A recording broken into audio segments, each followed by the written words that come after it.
आप फरीदाबाद में यहाँ पर पहुंचे हैं, लेकिन कहीं ना कहीं किसानों द्वारा विरोध किया जा रहा है, इस बारे में आपका क्या कहना है?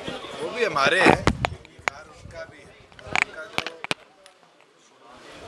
विरोध है और जिस बात पे विरोध है, मुझे लगता है कि 1 अप्रैल से जब प्रोक्योरमेंट शुरू होगी और जो भ्रम फैलाया गया था उनके ऊपर कि मंडियाँ खत्म हो जाएगी, MSP खत्म हो जाएगी, उस चीज़ को सरकार बेहतर तरीके से उनको जब ही समझा पाएगी जब उनकी फसल का एक एक रुपया उनके खाते में होगा। जिस दिन वो फसल लेकर आएंगे उस दिन किसान के पूरे अनाज को प्रोक्योर किया जाएगा, MSP पे प्रोक्योर किया जाएगा। और आज रिजल्ट आ रहा है, जहाँ पिछले साल 7.5 लाख मेट्रिक टन सरसों हमने प्रोक्योर करी, आज सरसों का आह्वान मंडियों में आ रहा है। मैंने कल ही उचाना भी बात करी, महेंद्रगढ़ भी बात करी। एक दाना भी MSP पे किसान को बेचना नहीं पड़ रहा, क्योंकि मार्केट प्राइस MSP से ज़्यादा हो चुका है। और ये अपने आप में दर्शाता है कि जो लोग किसान को भ्रमित कर रहे थे कि तुम्हारी फसल का दाम खत्म हो जाएगा, उन लोगों को अपने आप ये प्रोक्योरमेंट सीजन जवाब दिया। सर, किसान दुष्यंत को अपना मानते हैं, दुष्यंत किसान को अपना मानते हैं, लेकिन फिर भी विरोध क्यों? चलो, जो अपना होता है उसी का विरोध किया जाता है, पराये का विरोध किया जाता है। और मैं तो ये मानता हूँ कि हमने 1.25 साल के अंदर किसान को मजबूत किया है, और इसी सोच के साथ मजबूत किया है कि प्रदेश का किसान और बेहतरीन तरीके से प्रदेश की कृषि क्षमता को और बढ़ाने का काम करें। और आज उसका नतीजा आ रहा है कि प्रदेश के अंदर एक नहीं 6 फसलों को हम MSP पे प्रोक्योर करने का दावा करते हैं, और वो इसीलिए है कि कृषि क्षेत्र को और मजबूत बनाए। सर, होली के कार्यक्रम में आप जा रहे हैं, कोई संदेश देना चाहेंगे लोगों को? हरियाणा यही के लोगों बोलूँगा, ये त्यौहार है बुराई के ऊपर अच्छाई की जीत का, और ये आने वाले दिन जो है वो सबके परिवारों में खुशियाँ लाने का काम करें।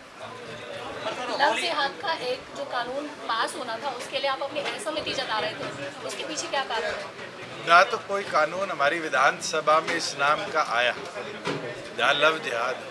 जरूर एक कानून पेश किया गया है, सदस्यों को दिया गया है कि उसके ऊपर जब फोर्सफुल कन्वर्जन ऑफ रिलीजन हो, और मुझे लगता है संवैधानिक तौर पे भी कानूनी अपराध होना चाहिए जहाँ कोई ज़बरदस्ती किसी का धर्म परिवर्तन करे, चाहे वो कोई सिख क्रिश्चियन बने, चाहे कोई क्रिश्चियन हिंदू बने, चाहे कोई हिंदू मुस्लिम बने, चाहे कोई मुस्लिम सिख बने।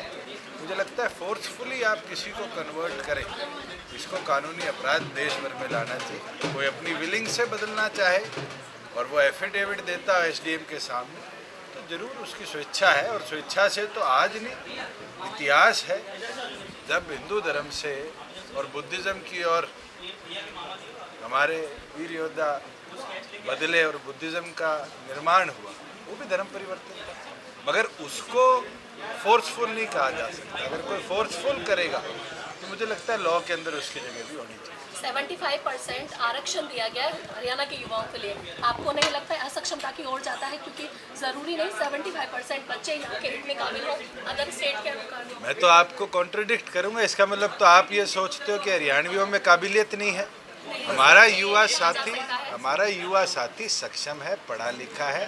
आज 1.5 करोड़ की आबादी 40 साल से नीचे की है, और आप इंतज़ार करिए आने वाले दिनों में जब ये फोर्स में आएगा तो मैं आपको खुद फरीदाबाद में आके दिखाऊंगा कि हरियाणा का युवा कितना सक्षम है और कितनी मजबूती से वो हरियाणा को आगे ले। लेकिन कंपनी मालिक दबी जुबान से कहते हैं फैसला गलत है 75% आरक्षण का। अगर मैं 200 सामने तो नहीं कंपनी के मालिकों के साथ जिस दिन ये बिल गवर्नर ने साइन किया, आपके फरीदाबाद में मुलाकात कर गया, बिल्कुल कई हमारे पास विचार आए हैं जिसके अंदर ये कहा गया है भाई JEE तक की जो भर्ती है उसके बराबर कहीं ना कहीं 50,000 को कम कर दिया जाए। एक बारी इंडस्ट्री के साथ हमने बैठक करी है, अलग अलग सेक्टर के साथ और बैठक हम करेंगे।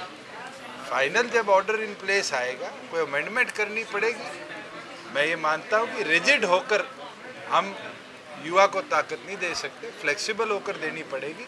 और हम अगर फ्लेक्सिबल होंगे तो इंडस्ट्री भी हरियाणा के युवाओं को लेने के लिए फ्लेक्सिबल होगी। विपक्ष लगातार कहता आ रहा है कि ये जो गठबंधन है ये 5 साल नहीं टिकेगा। आपको ये सवाल पूछना छोड़ देना चाहिए क्योंकि विपक्ष को हमने विधानसभा में बड़ा अच्छा जवाब दिया है चलिए और मजबूती के साथ 5 साल सरकार। फरीदाबाद में भ्रष्टाचार चरम पर है। 200 करोड़ का घोटाला नगर निगम 50 पहले नंबर ठीक कर लो, घोटाला है, जबरदस्त घोटाला है। पहले अब आप उसकी डिटेल दो, जरूर उसके ऊपर सख्त कार्रवाई हो। किसान आंदोलन का अंत किस रूप में देखते हैं? मैं तो ये मानता हूँ कि जो 40 नेता किसानों को दिल्ली की सीमाओं पर लेकर आए थे, आज वो पिछले 2 महीने से कहाँ हैं? उनको आना चाहिए, सरकार से चर्चा करनी चाहिए और किसानी को बचाना चाहिए।